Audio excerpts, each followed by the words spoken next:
Well, good evening and many thanks for joining us wherever you are. Joram, Ssonko and Winnie Wins and Nakauchi on for the sign language interpretation. And now, first, we go in for our top stories. In the Bulletin tonight, priced industrial training. Opposition protests deployment of medical interns at on coast. Elsewhere, we look at development project expenses as Amos Lugolobi issues a warning to project management for hiring inexperienced and unprofessional workers. Elsewhere, in regards to electronic receipting, Uganda Revenue Authority launches the Empat e-Receipt campaign to promote a culture of tracking and verifying indirect taxes.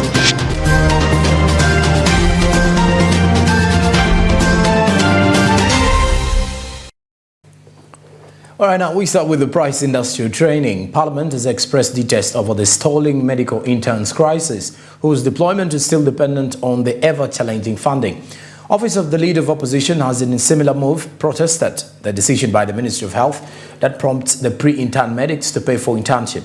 This comes after the Permanent Secretary of the Ministry of Health said in a statement that medical interns should pay for their internship placements. We have details. The medical interns have been sidelined for a year now, with the Ministry of Health saying there are no funds to cater for their placement in hospitals as a mandatory requirement before enrolling into professionalism. The latest communication saw the Permanent Secretary, Dr. Diana Atwini, accept an online application for medical interns who are willing to pay for their internship expenses. Pre-medical interns to pay for their internship is illegal.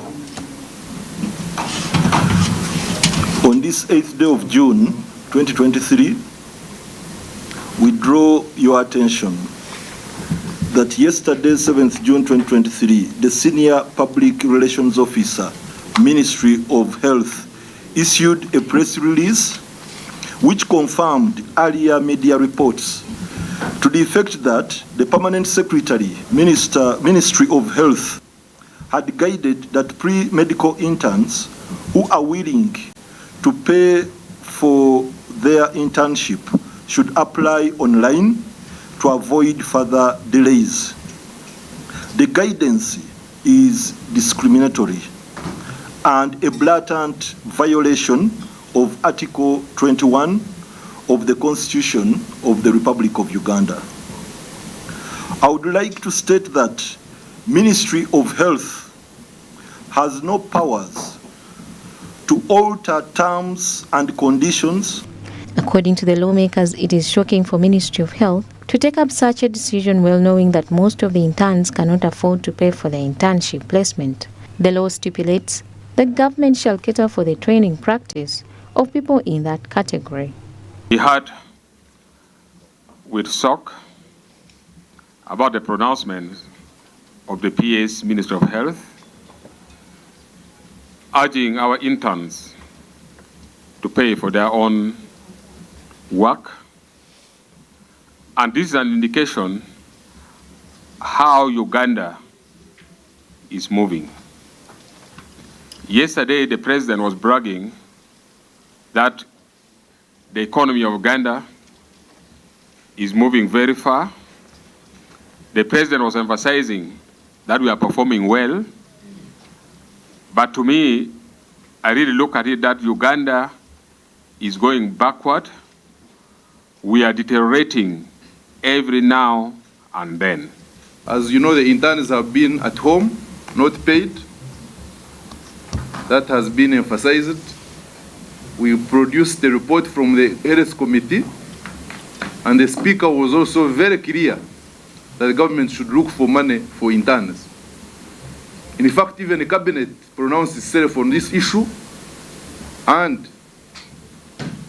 urged the Ministry of Finance to look for funds. As you know, this government has been saying that the sciences are very important.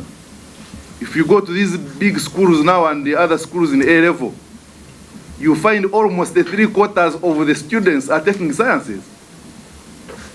These have threatened to join the plight of the medical interns through demonstrating in a bid to demand for the rights of the medical personnel. Joining the medical intern, we are demanding that government of Uganda, Mr. Museveni, the health ministers, and Atwini, and whoever is responsible in this connivance, to retract and deploy these doctors immediately. Otherwise, we are joining their efforts. We are joining at all fronts. We demand that they must be deployed immediately and at a fee. In the same vein, the legislators have demanded that the Office of the President should remove the mandatory COVID tests for events where the President is in attendance. According to them, it's costing the country billions of money, yet World Health Organization pronounced that COVID is no longer a threat to people. Has categorically stated that it is the reason he held back the entire opposition of Parliament, which he leads, from attending so as to save the taxpayers' money, because he's aware of the financial difficulties the country is undergoing right now. The leader of opposition has further sent advice to the President that you can deliver the budget speech on Zoom. And as long as you are vaccinated, and as long as you get your booster dose and you have your certificate, you are not supposed, you can engage and you can go in public as much as you want. You have gone to airports, you have traveled, and you saw the President when they were meeting the king, I think the king or the queen some time back. He was the only president in the whole world with a mask. All members of parliament who attended yesterday's State of the Nation address, all of them must be isolated, including the speaker. And you know, the period normally given is 14 days. So for 2 weeks, we need all members of parliament who attended the State of the Nation address yesterday to be isolated, including the Speaker of Parliament. Yesterday, President Museveni willingly accepted and announced that he had COVID-19 after being tested. And it's from this that the leader of opposition has requested the President to use Zoom during the budget reading next week. Samlanifa, Smart 24 TV, Business Today. All right, moving forward, we look at development project expenses as the State Minister for Finance, Planning and Economic Development, Amos Lugolobi, has assessed the implementation of national projects like construction of railways, roads and power transmission lines, of electricity, among others, which are posing implications to gross domestic product and the returns on investments due to delayed projects, resulting in too more interests and cause physical space in Uganda's national budget. Samuel Kirumunda compiled this report. Uganda continues to experience significant losses while implementing national projects, which has an impact on the gross domestic product and returns on investment. This is because too much interest has been accrued on projects that have been delayed, which has left fiscal space in the national budget. The European Union provides loans and grants to Uganda to help with project execution, making up half of the country's budget. However, when projects are delayed, the government has to pay fines, which slows down progress. Amos Lugolobi, State Minister for Finance, Planning and Economic Development, issues a warning to project management for hiring inexperienced and unprofessional workers who are failing to uphold the contract with contractors and putting the nation in jeopardy. Any project has implications on our GDP, on our employment, on the return on investment of these projects to the country. So we cannot afford any delay. Remember that some of these projects, actually in a number of them, we have borrowed money. And when you borrow money, you pay interest. The more you delay to deliver a project, the more interest you are going to pay. And secondly, that you're actually going to pay a lot more money than you originally envisaged in the project. So is in actually designing road projects, in power transmission, and because of delays in power transmission, some of the power that we are generating as the new dams constructed by the public and the private sector, that power is not being transmitted to those that need it. There is a project, for example, that has transmitted power to Rwanda. Up to now, that project has not been delivered.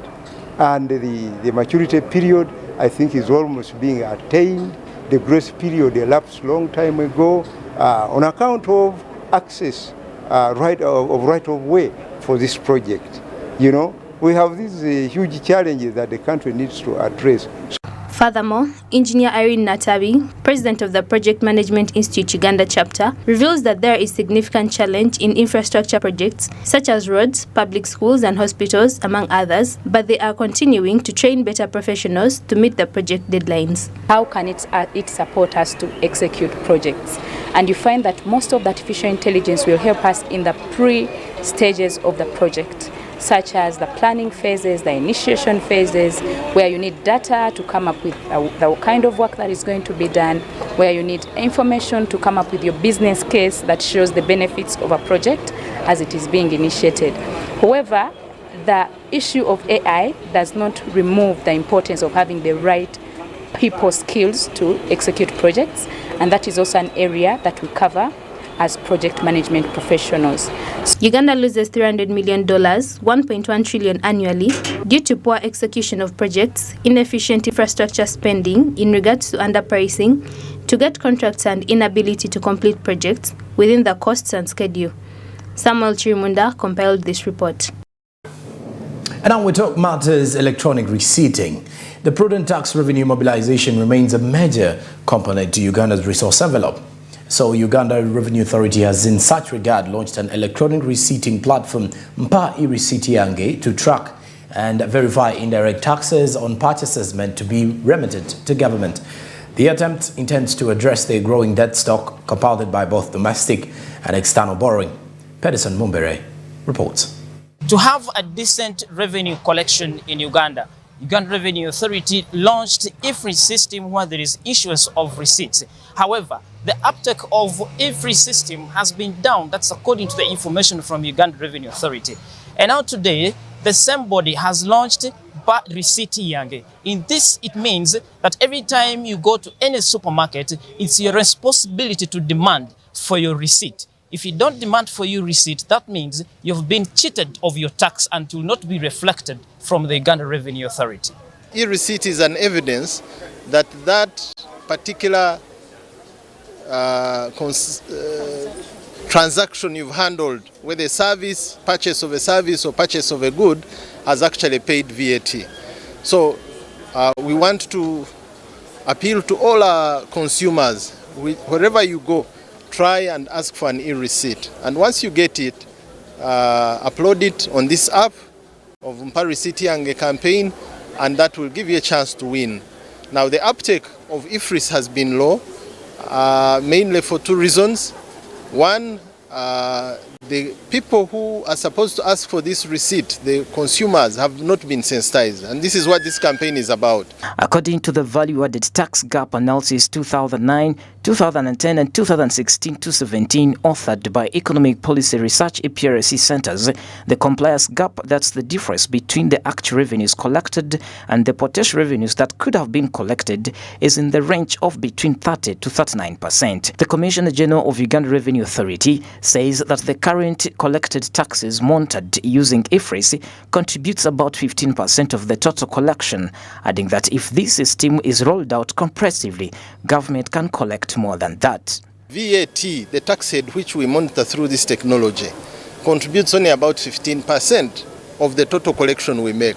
And out of that collection, we collect about 3.4 trillion Uganda shillings. Now, countries that have deployed this technology efficiently, VAT contributes about 30%.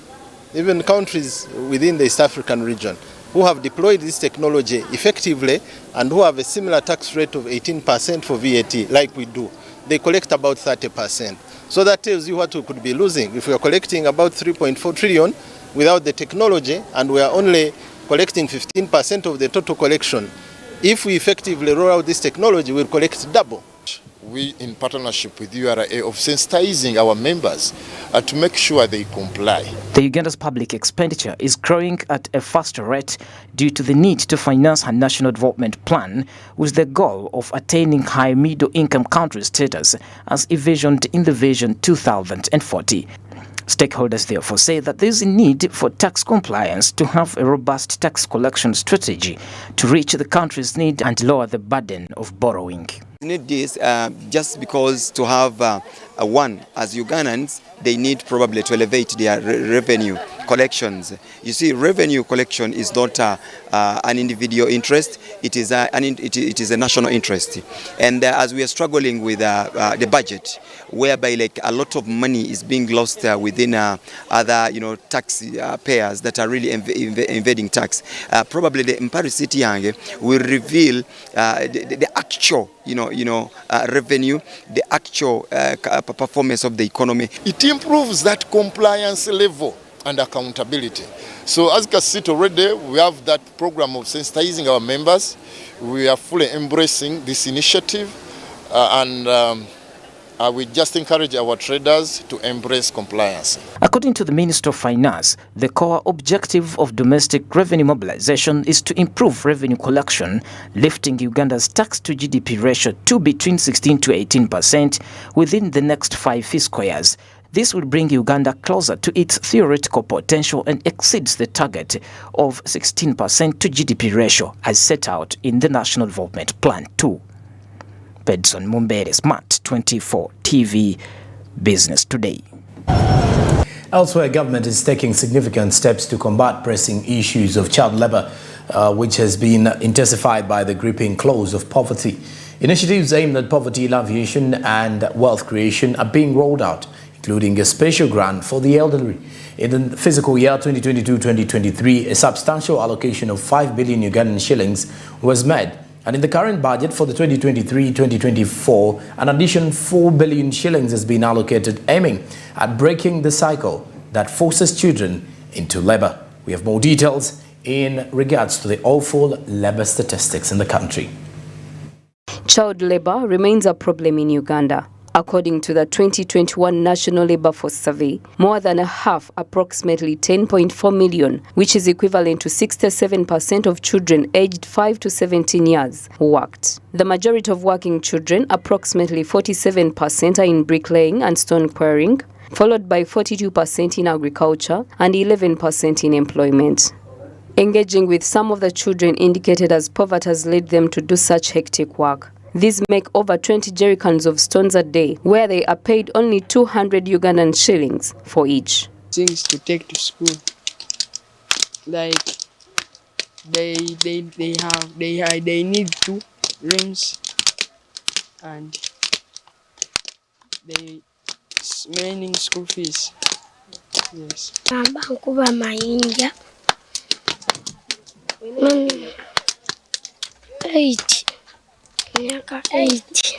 I do stone quarrying and I am 8 years old. My mom left home, so I have to do this job because I am looking for money to buy scholastic materials. A day I can make 5 jerrycans of stones, so my income is always around 2,000 shillings and 3,000 shillings.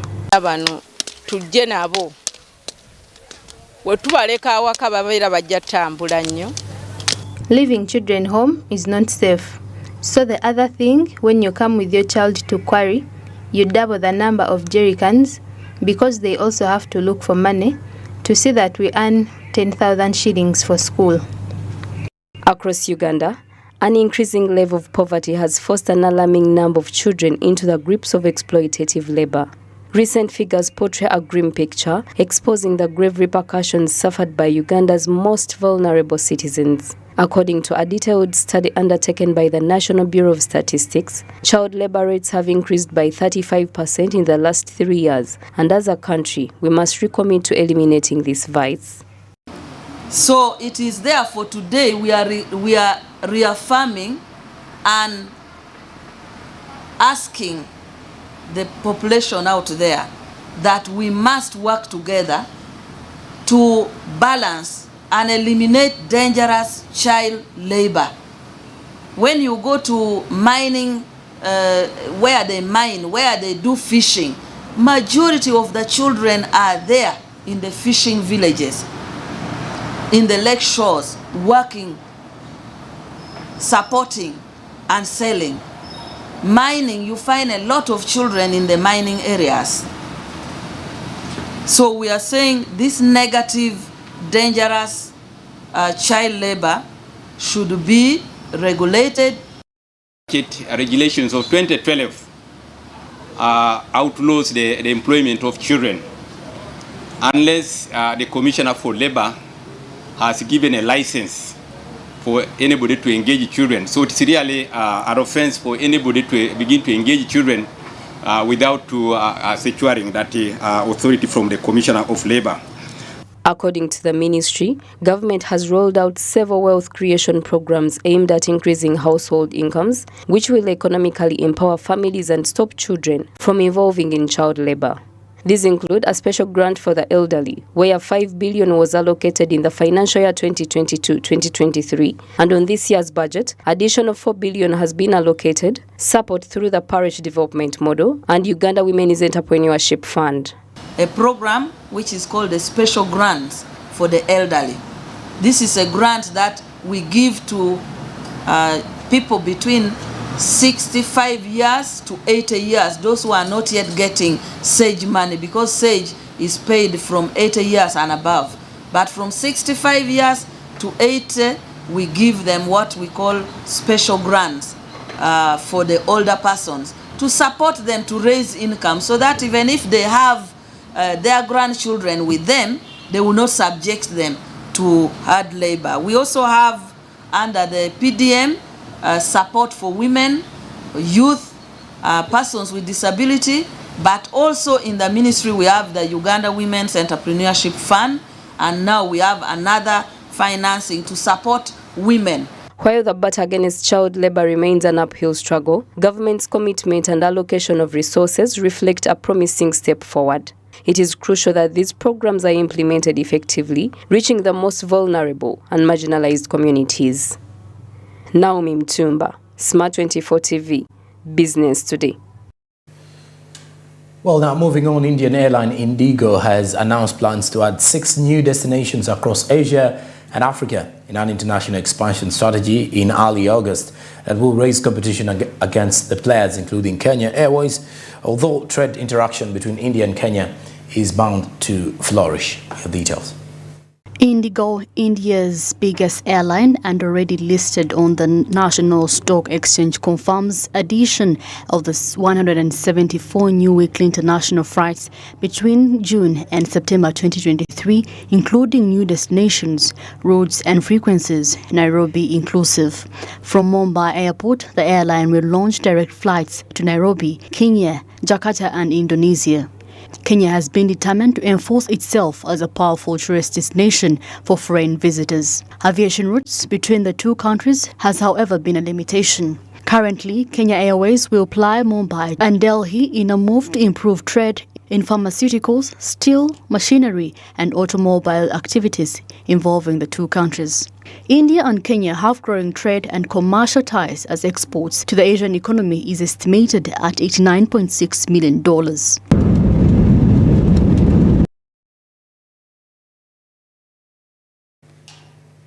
All right, now Business Today does take a break, but when we do return, we have more reports coming up immediately.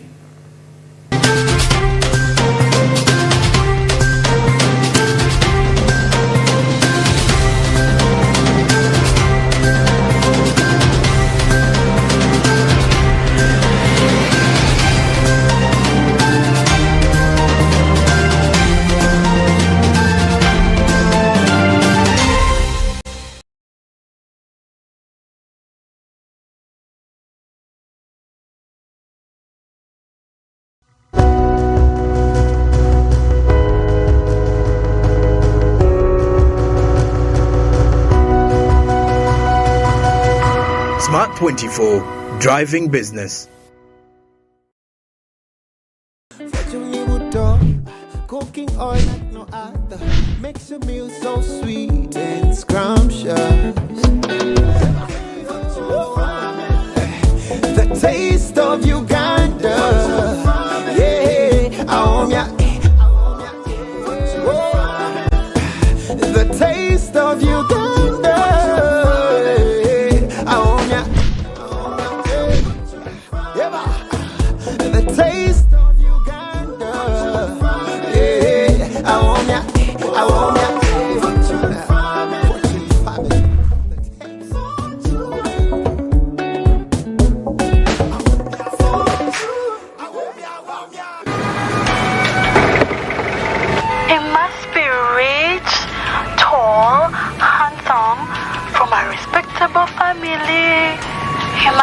are made because at our home we do not work.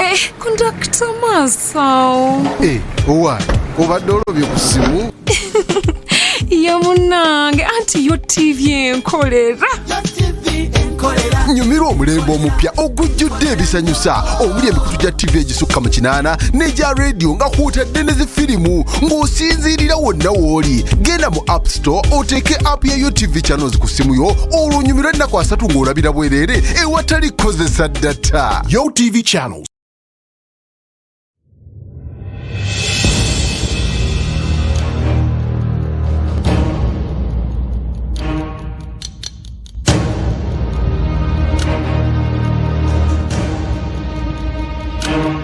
No life I put myself in and things going wrong with me. They will delve into a gripping and eye-opening story that sheds light on the life of street children here in Kampala.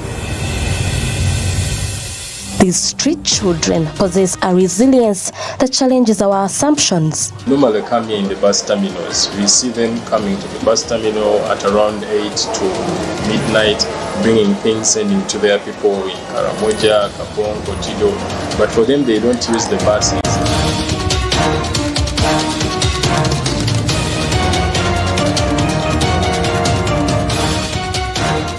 Don't miss this thought-proving journey. Tune in and let's unravel the truth together.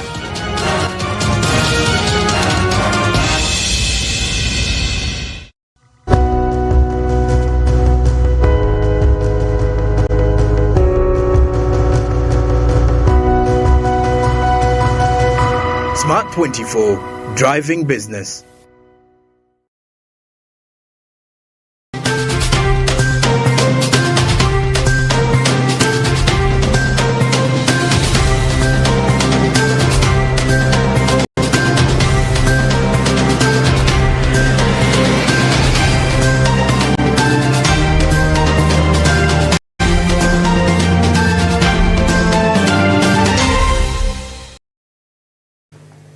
We'll be back from the break, and here we are again as we talk energy transition debate.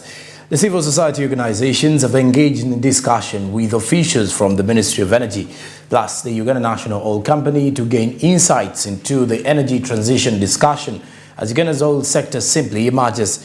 This engagement comes as the European Union unveils a new strategy for Africa, aiming to forge partnerships that will facilitate a green transition and ensure universal access to clean energy. With details. Africa has negotiated free trade agreements like the Economic Partnership Agreement, which contains a chapter on environmental sustainability that is relied on to insert energy transition discussion in Africa, including Uganda. However, there is limited African participation of civil society organizations, private sector, small-scale producers, as well as policymakers in all discussions about energy transition. Doesn't favor us. Neither is it going to come to favor a number of the different people that are going to be impacted by this in Uganda as a country, but also towards the people themselves. And also in regards to how the extractivism approach, when it comes to the minerals that we have as a country, as a region, or even in Africa, most of it is being extracted by the global north. And we get to realize that even while we believe that we do have these minerals in place here locally, but our position is that we are going to either be constantly put in a dependent arrangement where we do depend heavily on a number of the products that we see are going out. Come to Uganda, we need, just on the access side, that is distribution and last mile connection, we need about $5 billion US. Then when you add on the generation side, you could come to almost $10 billion US if we are to have investment to achieve universal access. So the question is, where will this funding come from? And these, as countries, we've discovered oil and gas and other minerals and extractives, and we should be allowed to invest in these extractives, produce them to be able to fund this clean energy agenda. So from oil and gas, we estimate to earn between 36 to 41 billion US dollars. And if deployed in line with our Public Finance Management Act, it will go a long way to support investment in clean energy. And the global discourse on energy transition primarily revolves around the reduction of greenhouse gas emissions. However, it is important to highlight that Africa accounts for only approximately 3.8% of the global greenhouse gas emissions, with Uganda contributing a mere 0.10%. Given these relatively small contributions, one might wonder why there is such a significant focus on the issue. Climate change is about 0.08% emission. Africa is just around 4%. So who has caused the climate change, which we are going to suffer even if we stop causing it now? We are still going to suffer for some years to come. Politically, we must ask for payment for this damage. It is important to acknowledge that Uganda has experienced a considerable increase in greenhouse gas emissions with a growth rate of 50% from 1990 to 2012. This increase can be attributed to specific sectors such as agriculture, contributing 48%, and land use change as well as forestry, contributing 38%. Additionally, there is a concern about the emissions from the imported fuel brought in by large trucks crossing the border. Also causing a lot of climate change by importing. If you look at the Bank of Uganda statistics, they are talking about, at one point we are spending about 3.4 trillion shillings on import of petroleum. And then again we are importing using these trucks, not even standard gauge railway. At least if it was maybe a railway, the emission would be little. But now there are so many trucks bringing for us this petroleum product from Mombasa up to here and driving. They are also causing emissions. If you calculate, this is to the academia and people are doing research. You can also do that kind of cost-benefit analysis. How much emissions are we causing by importing petroleum? Uganda heavily relies on biomass to fulfill around 93% of its energy requirements, serving households and small-scale industries. Merely 12% of the population has access to the power grid, resulting in electricity consumption contributing to only 1% to the country's energy usage. The remaining 6% of the energy needs are fulfilled by oil. Given Uganda's significant dependence on traditional forms of energy like biomass, resisting the shift towards energy transition is deemed unacceptable by the Ministry of Energy. We have about 80% of Ugandans relying on rudimentary biomass. We collect firewood, we are cooking using charcoal, and this has gone to destroy our forest cover. So the question, and the Global Forest Watch has given the statistics between 2001 and 2020, our forest cover has reduced by 918,000 trees, which is quite significant. So the question is, how do we support these 80% of Ugandans? It is imperative that we integrate the current narrative to ensure an equitable and inclusive energy transition that will take into consideration the needs of the planet and the livelihoods of the people. Runana Habwe, Smart 24 TV, Business Today.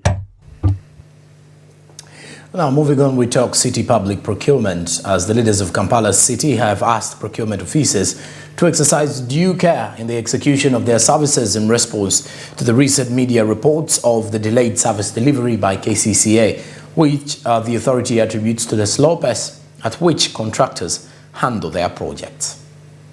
Speaking at the annual conference hosted at the Kampala Imperial Royal Hotel to bring together service providers who provide services to Kampala Capital City Authority, Erias Rukwago, the Lord Mayor urged various suppliers to ensure that they collaborate with KCCA to deliver services as he opened the conference. He also emphasized the need to build their capacity to be able to complete projects even before the funds have been released, especially for critical projects, and he further warned that strict measures should be enforced in admitting those who meet their requirement. We have raised this time and again in our engagements in the institution. How do we realize this? How do we enforce this? Again, I thought by today, when we convene in this third edition, I would be in position to bring you good news that at least we have made some remarkable progress I regret to inform you that we are yet to move an inch. Why? Again, capacity. Capacity. I am aware of the harsh environment outside there for business. I know the cost of doing business is becoming very high. Finance capital is not easy to access.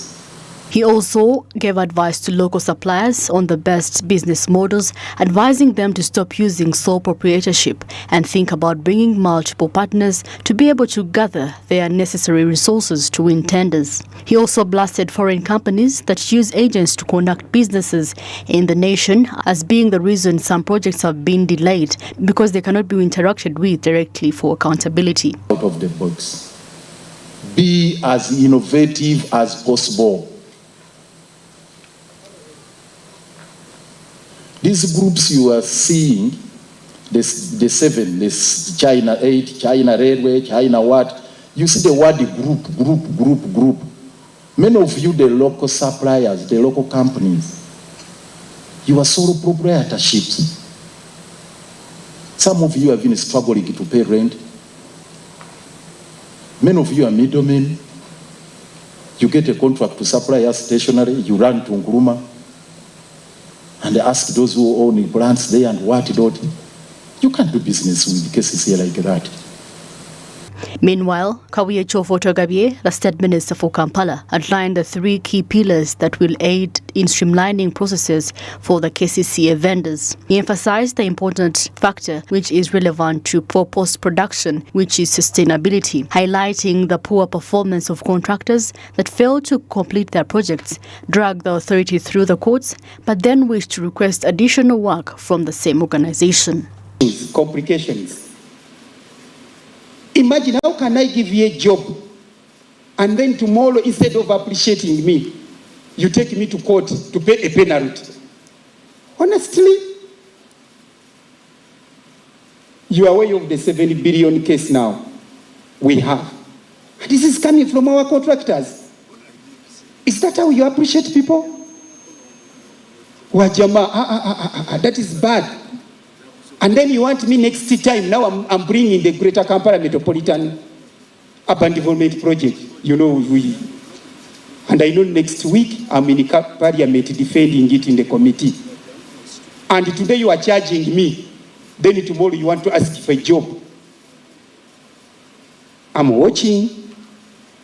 Tit for. The Kampala Capital City Authority held its 3rd such conference this year, which focused on the effects of the PPDA Amendment Act of 2021 on the procurement works and consulting services. Stuart Jokoni, Marcy Katsime for Smart 24 TV, Business Today.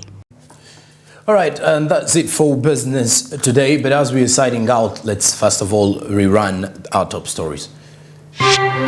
In the Bulletin tonight, priced industrial training, opposition protests deployment of medical interns at on coast. Elsewhere, we look at development project expenses as Amos Lugolobi issues a warning to project management for hiring inexperienced and unprofessional workers. Elsewhere, in regards to electronic receipting, Uganda Revenue Authority launches the Empat e-Receipt campaign to promote a culture of tracking and verifying indirect taxes.